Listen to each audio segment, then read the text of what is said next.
ओए मनजीते, दिलजीते किधर हो? हाँ जी मम्मी जी, मैं इत्थे हाँ। मनजीत किथे गया? मैनू नहीं पता मम्मी जी। चल कोई ना, तू आजा, देख मैंने साग बनाया है। मक्के दी रोटी नाल? हाँ हाँ, मक्के दी रोटी नाल। जा हाथ मुंह धो के आजा जल्दी से। हुणे आए जी। और बल्ले बल्ले, और मक्के दी रोटी ते सरसों दा साग, अज ता मजा आ जाना है। ये कहानी है जसविंदर और उसके दो बेटों दिलजीत और मंजीत की। मंजीत बड़ा बेटा था जबकि दिलजीत छोटा। जसविंदर के पति हरजीत सिंह की बहुत पहले ही मौत हो गई थी। फिर बड़ी मेहनत करके जसविंदर ने मंजीत और दिलजीत को पाला पोसा। जसविंदर चाहती थी कि उसके दोनों बच्चे अफसर बने, बड़ा नाम करे, पर गरीबी जसविंदर की दुश्मन थी। अपने दोनों बेटों का पेट पालने के लिए जसविंदर एक छोटा सा ढाबा चलाती थी, जहां वो लोगों को सब्जी रोटी और दाल चावल बनाकर खिलाती थी। फिर एक दिन, मम्मी जी ऐदा कब तक चलूगा? हैं? मतलब है कि असी कब तक गरीब रवांगे? क्यों? तेरे दिमाग में कोई तरीका है क्या? हाँ है मम्मी जी, क्यों ना हम शहर चले, वहाँ बढ़िया ढाबा खोलेंगे। हाँ जी, क्यों नहीं। और उधर तेरा प्यो बैठा है ना जमीन और पैसे लेके, कि बस हम पहुँचे और वो अपना 5 स्टार ढाबा खुलवा दे।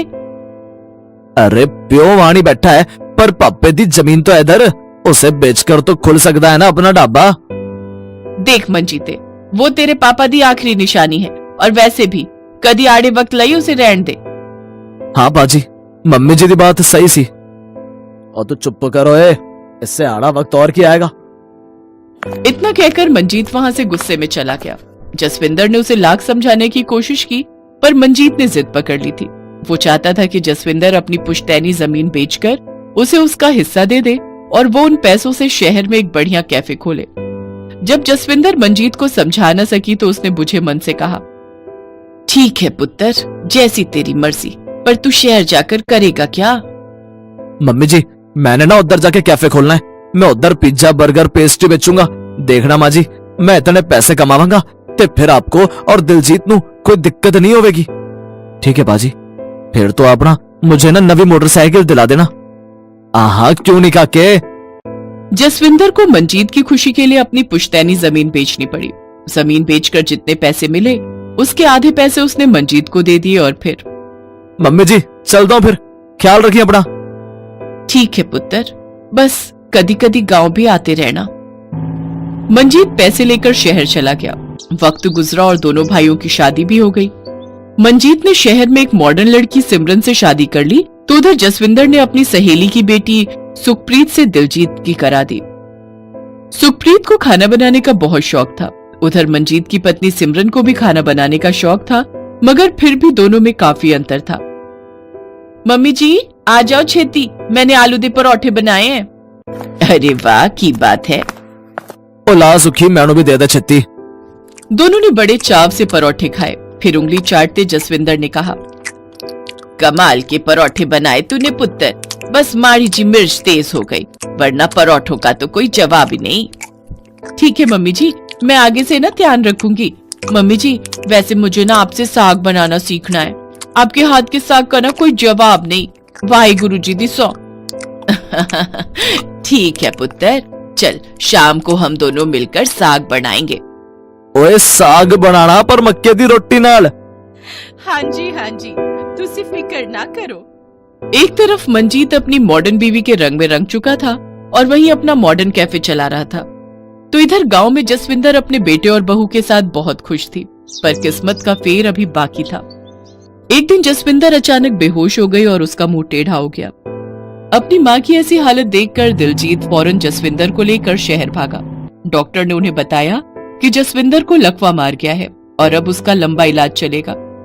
एक हफ्ते तक दिलजीत और सुखप्रीत एक धर्मशाला में रहे, लेकिन जब पैसे खत्म होने लगे तो दिलजीत ने अपने बड़े भाई से मदद मांगी। और देख यार दिलजीते, मेरे पास खुद पैसे नहीं है। कैफे से जिन्ना पैसा कमांदा वा उन्ना तो दुकान की किश्त में चला जाता है।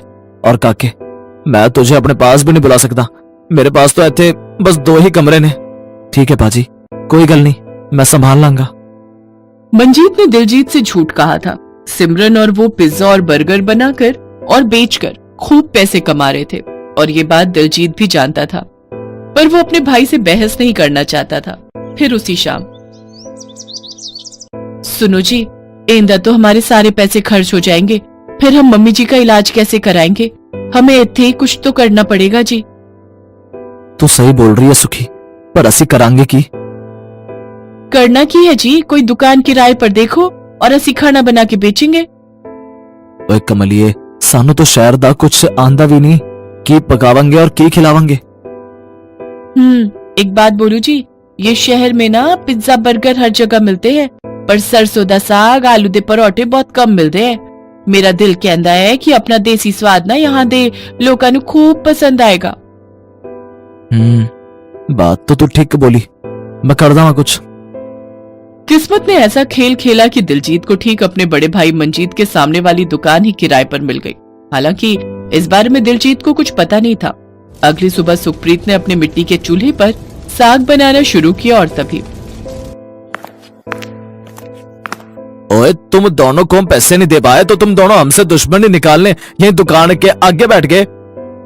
सत श्री अकाल पाजी, मैंने नहीं पता सी कि आपकी दुकान सामने है। सत श्री अकाल के बच्चे, और एक ही बना रहा है साग?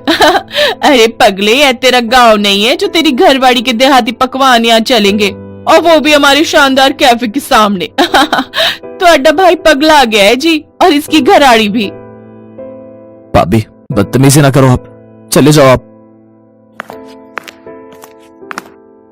दिलजीत और सुखप्रीत को सिमरन और मंजीत की बातों का बहुत बुरा लगा, पर उन दोनों ने भी ठान लिया था कि वो दोनों गांव के पकवानों के दम पर पैसे कमा कर दिखाएंगे। अगले ही दिन दिलजीत ने एक बड़ा सा बैनर बनवाया अपनी दुकान के लिए, जिस पर लिखा था चूल्हे दी रोटी। दोनों पति पत्नी चूल्हे पर रोटी बनाते और सरसों के साग और ढेर सारे मक्खन के साथ उसे बेचते। धीरे धीरे शहर के लोगों को उनके ढाबे के बारे में पता चलने लगा। सभी लोग साग और मक्के की रोटी का स्वाद लेने उनके ढाबे पर आने लगे। 2-3 महीने में हालत ये हो गई कि दिलजीत को ढाबे के लिए कई रसोइये और वेटर रखने पड़े। वो दिन रात पैसे कमाने लगा। उधर जसविंदर की हालत में भी सुधार आ रहा था। कुछ ही महीनों में वो पूरी तरह से ठीक हो गई। और फिर ओए ऐकी कितना? कुछ नहीं मम्मी जी, शहर वालों को गांव के पकवानों का दम दिखा देता बस। इतना कहते हुए दिलजीत ने मंजीत के कैफे की तरफ इशारा किया, जो बिल्कुल सूना पड़ा था, और मंजीत और सिमरन अपना माथा पकड़े बैठे थे। अगर आपको हमारी कहानी पसंद आए तो इस वीडियो को लाइक शेयर सब्सक्राइब करें और कमेंट जरूर करें।